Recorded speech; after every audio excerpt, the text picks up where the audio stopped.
জয় বাংলা।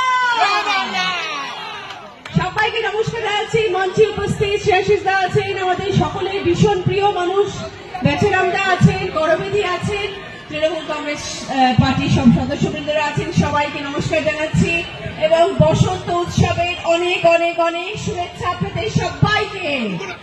আজকে বসন্ত উৎসবের আগের দিনের প্রাক্কালে আপনাদের সকলের কাছে এলাম, অনেক শুভেচ্ছা অভিনন্দন জানাচ্ছি। কি হয়েছে? হাত না দেখতে পাচ্ছে না, হাত এদিকে চলে আসুন, এদিকে চলে ছবি তুলুন, ওরা দেখতে পাচ্ছে না। তো হোলির অনেক অনেক শুভেচ্ছা, দোলের অনেক অনেক শুভেচ্ছা।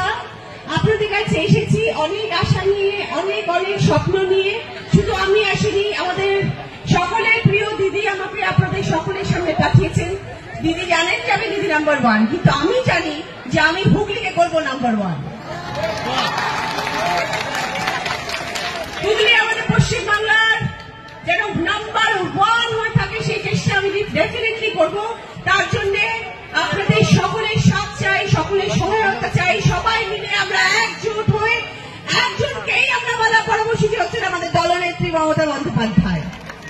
তিনি জিতলে, তিনি আসলে আমরা সবাই ভালো থাকবো, আপনারা সবাই ভালো থাকবেন, সেটা প্রমাণিত এবং সেটা আপনারা সবাই জানেন।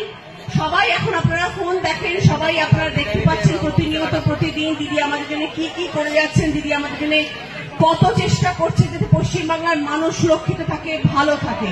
আমরা উন্নয়নে বিশ্বাসী। আমাদের 2024 লোকসভা ভোট উন্নয়ন নিয়ে হবে।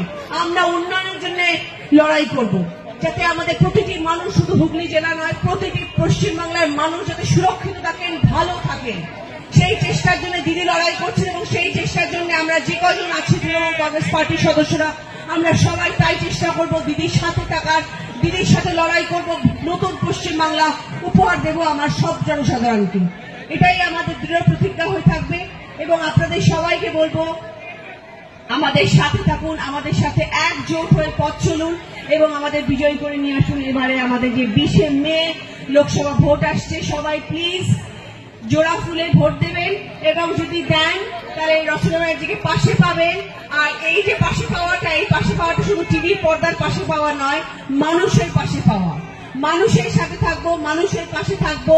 অনেকদিন টিভির পর্দায় দেখেছেন, এবার একটু সামনেও দেখুন, এবার একটু বাড়ির ঘরেও দেখুন। সবকিছুরই একটা মানুষের সময় থাকে, সবকিছু মানুষের একটা কাজের একটা ধারা থাকে। সেই কাজের ধারাটা আমি এখন নতুন করে প্রবেশ করেছি, নতুন পথ চলা শুরু করেছি। তো আপনারা যদি সাথে না থাকেন, আপনারা যদি আশীর্বাদ না করেন, সেই পরীক্ষায় উত্তীর্ণ হতে পারবো না। বিগত 27-28 বছর ধরে ছবির জগতে কাজ করছি, আপনাদের সকলের ভালোবাসা পেয়েছি বলে আজকে এখনো মঞ্চে দাঁড়িয়ে আছি। কিন্তু এই ভালোবাসার হাত আগামী দিনেও মাথার উপরে রাখবেন, যাতে ভবিষ্যতে এতদিন মানুষকে আনন্দ দিয়ে এসেছি, এখন যে আনন্দটা দেবো সেটা আপনাদের মন থেকে আপনারা চাইবেন যাতে সেই আনন্দ আমি আপনাদের দিতে পারি, যাতে আপনাদের মুখে হাসি ফুটে ওঠে, আপনাদের মনে যেন কোনো ক্ষোভ না থাকে। বিগত 5 বছরের যে ক্ষোভ আপনাদের মধ্যে ছিল, সেই ক্ষোভ আমি সরিয়ে দেওয়ার জন্য এসেছি আপনাদের কাছে। আসবো আপনাদের কাছে, এসেছি না, আসবো যদি আপনারা চান। দোলযাত্রার আরো একবার আপনাদের সবাইকে শুভেচ্ছা জানাচ্ছি। আজকে এখানে অনেকে রয়েছে, আমি সবার মুখে একটুখানি আবির লাগিয়ে দেবো। আর আজকে থেকে আমার দোল শুরু হয়ে যাবে, কালকে ছেলের সাথে দোল খেলবো। সবাইকে আরো একবার শুভেচ্ছা। সবাই ভালো থাকুন, সবাই সুস্থ থাকুন।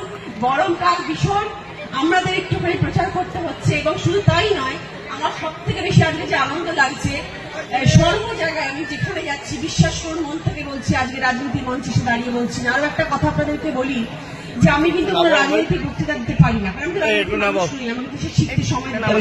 মানুষের একটা হাতে খড়ি হয়, আমি ছোট বেবি, ছোট শিশু, আমাকে ধীরে ধীরে শিখতে হবে, ধীরে ধীরে এগোতে হবে। সকলের সাহায্য নিয়ে, সকলের আশীর্বাদ নিয়ে এগিয়ে যাবো আশা করি। কিন্তু এই যে মানুষের ভালোবাসা আমি পাচ্ছি, এত গরম ছিল আজকে।